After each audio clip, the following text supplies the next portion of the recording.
नमस्कार, मी आकांक्षा MCN न्यूजच्या जालना बातमीपत्रामध्ये तुमचं स्वागत करते। या बातमीपत्राचे प्रायोजक आहेत संजीवनी मल्टी स्पेशालिटी हॉस्पिटल, आपल्या आरोग्याची संजीवनी, the skill to heal, the speed to care. Varad electronics and furniture, AC, deep freezer आणि वॉटर कूलरचे माहेरघर, भव्य शोरूम आता नव्या स्वरूपात। नागरेज मसाले, अस्सल मराठमोळी गावरान चवीसाठी नागरेज मसाले आपल्या जवळच्या किराणा दुकानात उपलब्ध। आणि यशोदा हॉस्पिटल, प्रसूतीगृह, बाल रुग्णालय, वंध्यत्व निवारण आणि सोनोग्राफी सेंटर।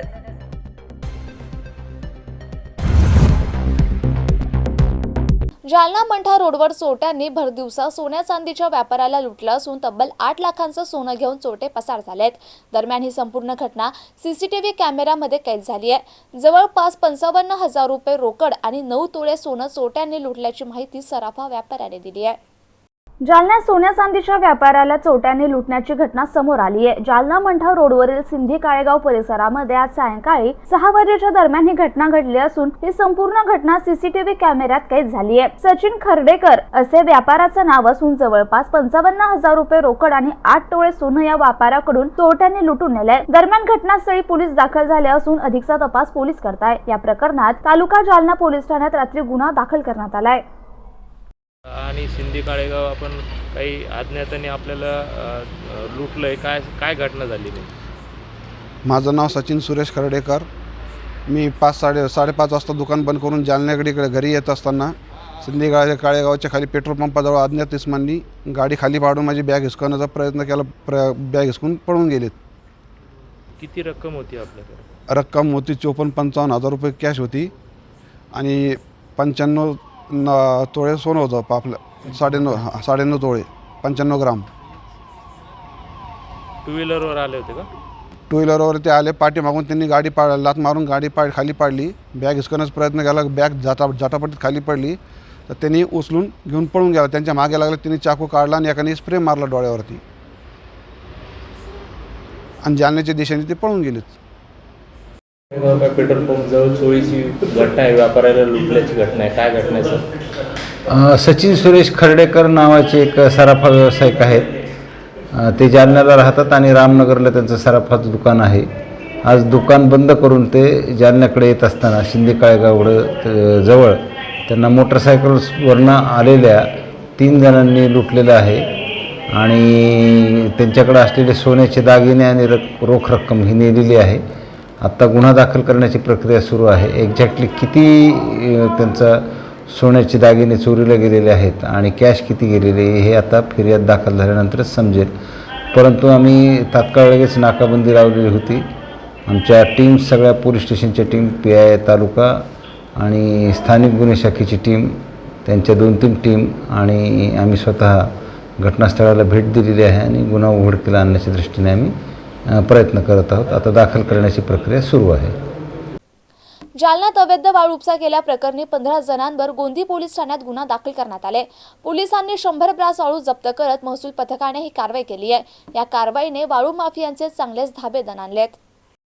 जालन्यात गोंदी येथील गोदावरी नदी पात्रातून केळीचा वापर करून अवैध वाळू उपसा करणाऱ्या 15 व्यक्तींविरोधात जालन्यातील गोंदी पोलीस ठाण्यात गुन्हा दाखल करण्यात आलाय। या कारवाईत जवळपास 100 ब्रास वाळू देखील जप्त करण्यात आली आहे। महसूल पथकाच्या कारवाईमुळे जिल्ह्यातील वाळू माफियांचे धाबे दणाणलेत। अंबडचे नायब तहसीलदार विवेक उड्डाण यांच्या फिर्यादीवरून संघटितरित्या वाळू चोरी केल्याप्रकरणी तब्बल 15 वाळू माफियांविरोधात जालन्यातील गोंदी पोलीस ठाण्यामध्ये गुन्हा दाखल करण्यात आलाय। या प्रकरणाचा अधिक तपास गोंदी पोलीस करतायत। जालना रेल्वे स्थानक परिसरातील बस स्थानक परिसरात कचरा साचल्यामुळे त्या ठिकाणी अस्वच्छता पसरली आहे। शिवाय या ठिकाणी अतिक्रमण वाढत असल्याने वाहनधारकांना त्याचा नाहक त्रास सहन करावा लागतोय। जालना रेल्वे स्टेशन परिसरातील बसस्थानक परिसरात खूप मोठ्या प्रमाणात अस्वच्छता पसरली असून हे बसस्थानक सध्या बकाल अवस्थेत आहे। या बसस्थानकाच्या आजूबाजूला छोट्या मोठ्या दुकानदारांनी अतिक्रमण केले तर काही मांस विक्रेत्यांनी अतिक्रमण करून दुकाने थाटले आहेत। त्यामुळे त्या परिसरात कचरा टाकून अस्वच्छता पसरवित आहे। बसस्थानक परिसरात संबंधित ऑफिस आणि पोलीस चौकी धुळखात पडली आहे। त्या ठिकाणी मोठ्या प्रमाणावर अस्वच्छता पसरली आहे। या संदर्भात आयुक्त संतोष खांडेकर यांना विचारले असता त्यांनी सांगितले की अशा पद्धतीने त्या ठिकाणी अस्वच्छता पसरवली जात असेल तर निश्चित आम्ही तेथे कारवाई करू, तेथील अतिक्रमणे काढून घेऊ, तेथील अस्वच्छतेचा प्रश्न निश्चितपणे सोडवला जाईल अशी ग्वाही महानगरपालिका आयुक्तांनी दिली आहे. आणि वेळोवेळी अतिक्रमण काढलं जातं पुन्हा होते आणि तिथलचे जे दुकानदार आहेत ते वारंवार म्हणजे पूर्ण कचरा तिथे येऊन टाकतायत, दुर्गंधी पसरली, नागरिकांना त्याचा त्रास होतोय. खरं तर हे तुम्ही जे दोन्ही ठिकाणं सांगितली ना, बसस्टँड आणि रेल्वे स्टेशन, या ठिकाणी चे जे अतिक्रमण आहेत ते हातगाड्या आहेत, म्हणजे हॉकर्स आहेत ते. आणि त्यांचं असं मत आहे की त्यांचं मत झालं आहे असं ॲक्च्युली या परिसरात हॉकर्स अलाउड नाहीत आणि त्या ठिकाणी हॉकर्सना परवानगी देता येत नाही, परंतु ते पूर्वीपासून त्याच ठिकाणी हातगाड्या लावतात. आता मी यापूर्वी सूचना दिल्यात, आम्ही दरवेळी काढतो. त्यांना आम्ही तशा सॉफ्ट असं सांगितलं होतं की तुम्हाला व्यवसाय करायचा असेल तर व्यवस्थितपणे करायचा, इतरांना त्रास होईल आणि अस्वच्छता निर्माण होईल अशा पद्धतीनं काम करू नका. तर जर त्यांनी या पद्धतीनं काम करणार नसतील आणि वारंवार तीच गोष्ट प्रत्येक वेळी करावी लागत असेल तर आम्ही अतिक्रमण काढू. यावेळी अतिक्रमण काढताना त्यांची जी मालमत्ता आहे तर ती आम्ही संपूर्णपणे जप्त करू, ती परत दिली जाणार नाही. आणि वेळ प्रसंगी यापेक्षाही आणखी काही कडक कारवाई करता येते का तर त्या संदर्भातही आम्ही विचार करणार आहे. आणि याबाबत खरं तर प्रत्येक SIची जबाबदारी आहे की त्यांनी त्या भागामधला परिसर अतिक्रमणमुक्त ठेवला पाहिजे. अतिक्रमणमुक्त ठेवता येत नसेल तर कमीत कमी त्याची व्यवस्था तरी अशा पद्धतीने लावली पाहिजे की ती पब्लिकला त्या ठिकाणी कोणत्याही स्वरूपाचा त्रास नाही झाला पाहिजे आणि परिसरात अस्वच्छता निर्माण नाही झाली पाहिजे. जालना खामगाव रेल्वे मार्गाला केंद्र आणि राज्य सरकारी निधी द्यावा अशी मागणी शिवसेना उद्धव बाळासाहेब ठाकरे गटाचे जिल्हा प्रमुख भास्करराव आंबेकर यांनी केली. आज या लोहमार्गासाठी जालन्यात धरणे आंदोलन करण्यात आलं. या आंदोलनाला भास्कर आंबेकर यांनी पाठिंबा देत ही मागणी केली आहे. आज रेल्वे संघर्ष समितीच्या वतीने धरणे आंदोलन करण्यात येत आहे. नेमकी काय प्रमुख मागणी आहे? हे बघा, जालना हे भारताच्या मध्यभागी, जालना शहर हे भारताच्या मध्यभागी आहे आणि जालना एक व्यापारी पेठ आहे. जालन्यामध्ये MIDC सुद्धा खूप मोठ्या प्रमाणामध्ये आहे. आणि आज तुम्ही जर बघितलं आपल्या बाजूला जंक्शन कुठे तर मनमाडला, आता मनमाड आणि जालन्याची तुलनाच होऊ शकत नाही. आणि म्हणून रेल्वे संघर्ष समिती गेल्या अनेक वर्षापासून या जालन्यामध्ये रेल्वेच्या अनेक गोष्टींच्या अनुषंगानं संघर्ष करत आहे. यासाठी रेल्वे संघर्ष समिती स्थापन केली. यामध्ये प्रामुख्यानं जर आम्हाला दिल्लीला जायचं तर इथून मनमाडला जाऊन पुन्हा उलट आपल्याला इकडे यावं लागायचं जळगाव. आणि म्हणून रेल्वेचाच एक असा मार्ग झाला पाहिजे जालना ते जळगाव, आणि या मार्गासाठी भरीव अनुदान दिलं पाहिजे. सरकारने हा मार्ग मंजूर तर केला पण याला पैसा आणि निधी एवढा अद्याप उपलब्ध करून दिला नाही आणि म्हणून तो निधी उपलब्ध करून द्यावा ही एक मागणी आहे. त्याचबरोबर रेल्वे आणि जालना ते खामगाव हा मार्ग सुद्धा झाला पाहिजे ही प्रमुख मागणी आहे. मला वाटतं की आज आपल्याला दक्षिण भारतामध्ये जर जायचं तर बीडपासनं पुढे जर जोडलं या मार्गाला तर पार आपण केरळपर्यंत बेंगलोरपर्यंत जालन्यावरनं सरळ जाऊ शकू.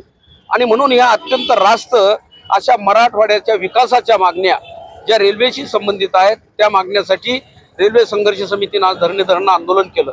त्याचबरोबर स्थानिक असे प्रश्न आहेत की जालना, मी सुरुवातीला सांगितलं की व्यापारपेठ असल्या कारणानं रेल्वेच्या अनेक मालवाहू बोग्या या जालना शहरामध्ये येतात, ज्यामध्ये खत असतं, सिमेंट असतं किंवा इतर अनेक गोष्टी असतात. इथून सळ्या जातात. जालना हे इथं खूप मोठं स्टील इंडस्ट्री असल्या कारणानं आणि या सर्व ट्रक्स ह्या गावातून जातात बायपासला लागण्यासाठी. आणि म्हणून जालना प्लॅटफॉर्म, रेल्वे स्टेशनचा प्लॅटफॉर्म पासून फक्त 500 मीटर रस्ता जर हा बायपासला जोडला तर या सर्व ट्रक्स या बाहेरच्या बाहेर जाऊ शकतील. रेल्वेची 500 एकर जागा आहे आणि म्हणून आमची मागणी आहे की जालना शहरामध्ये मैदानांची खूप संख्या कमी आहे आणि म्हणून तरुणांना व्यायामासाठी, खेळण्यासाठी, वृद्धांना जॉगिंगसाठी एक खूप मोठं मैदान या ठिकाणी उपलब्ध आहे. तिथं एक मोठं स्टेडियम झालं पाहिजे. अद्याप स्टेडियम जर झालं असतं तर मराठवाड्यातल्या नाही महाराष्ट्रातल्या क्रीडा स्पर्धा या ठिकाणी मोठ्या प्रमाणावर झाल्या असत्या. त्याचबरोबर शहराची सुद्धा एक सुविधा झाली असती, शहराचा विकास झाला असता.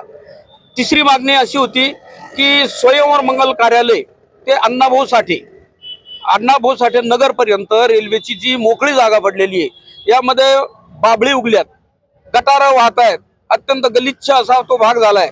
तिथं जर रेल्वेने जर जॉगिंग ट्रॅक केला तर शहरातील लोकांना तिथं, आमच्या माता भगिनी ज्या रस्त्यावर फिरतात, अपघात होतात, त्यामुळे त्यांना मृत्युमुखी सुद्धा पडावं लागतं.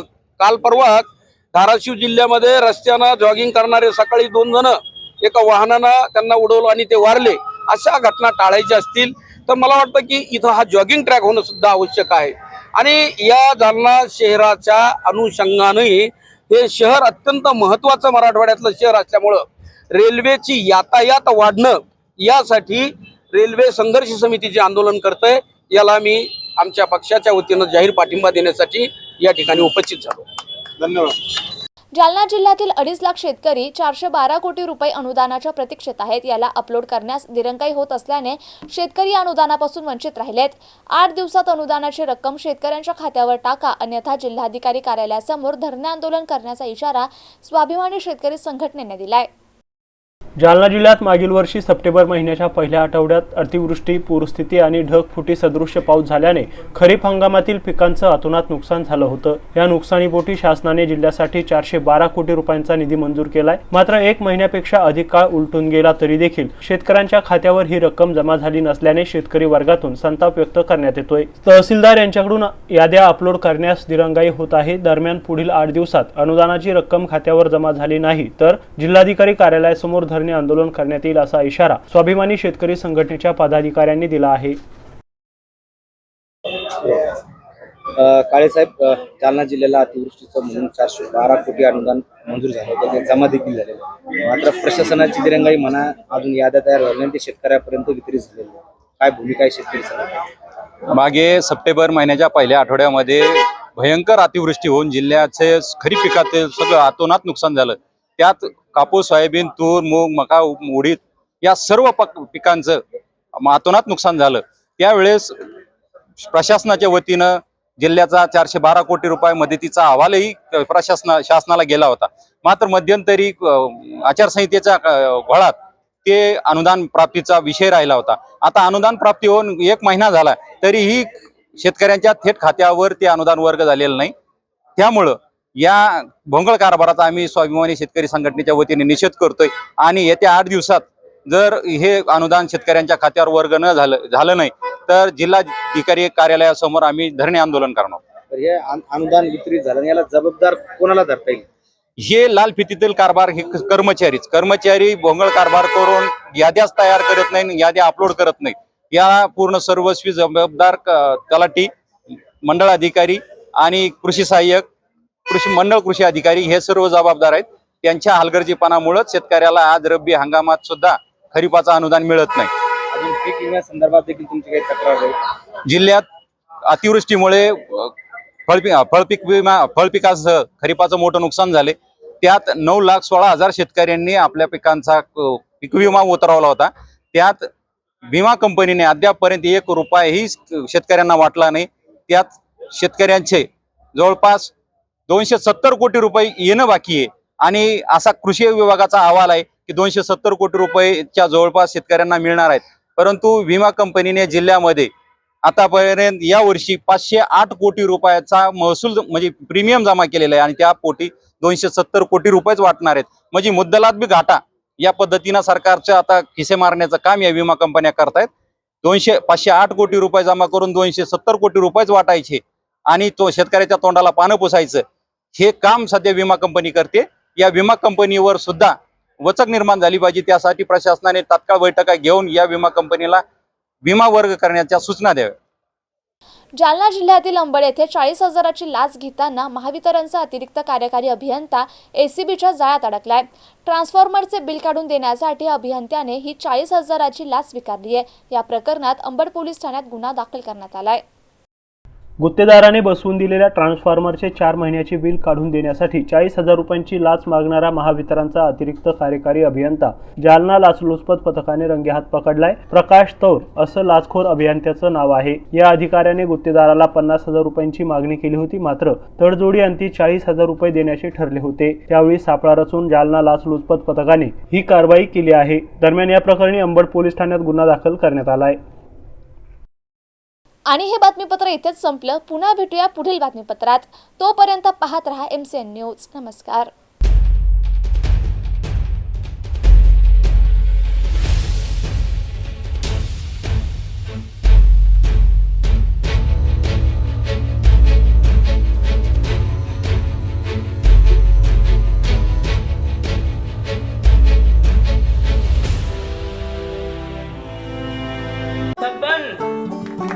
आपको कलेक्टर साहिबा के हाथों से इनामी घर मिल रहा है। आपका घर बहुत सुंदर होगा ना? अरे नहीं बेटा, हम तो बहुत छोटे आदमी हैं। चाचू डोंट वरी, मैं बड़ी होकर आपके लिए और सबके लिए मजबूत और सुंदर घर बना के दूंगी। कालिका सरिया लाना मत भूलना। कालिका TMT सरिया कंक्रीट से करे मजबूत जोड़ और भूकंप संग आग से लड़कर घर को दे दीर्घायु। कालिका सरिया मैं भूली नहीं। बेटिया आप कलेक्टर। कालिका TMT, फैसला जो मजबूत हो। Varad electronics and furniture branded उत्पादनांचे भव्य दालन.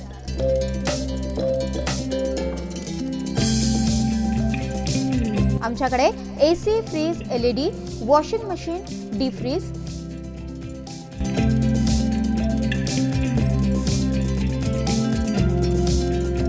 सोफा सेट, कॉट, कपाट, टेबल, खुर्च्या यासह सर्व प्रकारचे इलेक्ट्रॉनिक साहित्य आणि फर्निचर योग्य दरात मिळेल. इलेक्ट्रॉनिक उत्पादने आणि फर्निचरसह लग्न साहित्य खरेदीवर विशेष सवलत देखील उपलब्ध. लग्न साहित्यावर हमखास गिफ्ट. विविध वस्तूंवर तात्काळ कर्ज उपलब्ध. AC, डीप फ्रीझर आणि वॉटर कूलरचे माहेर घर.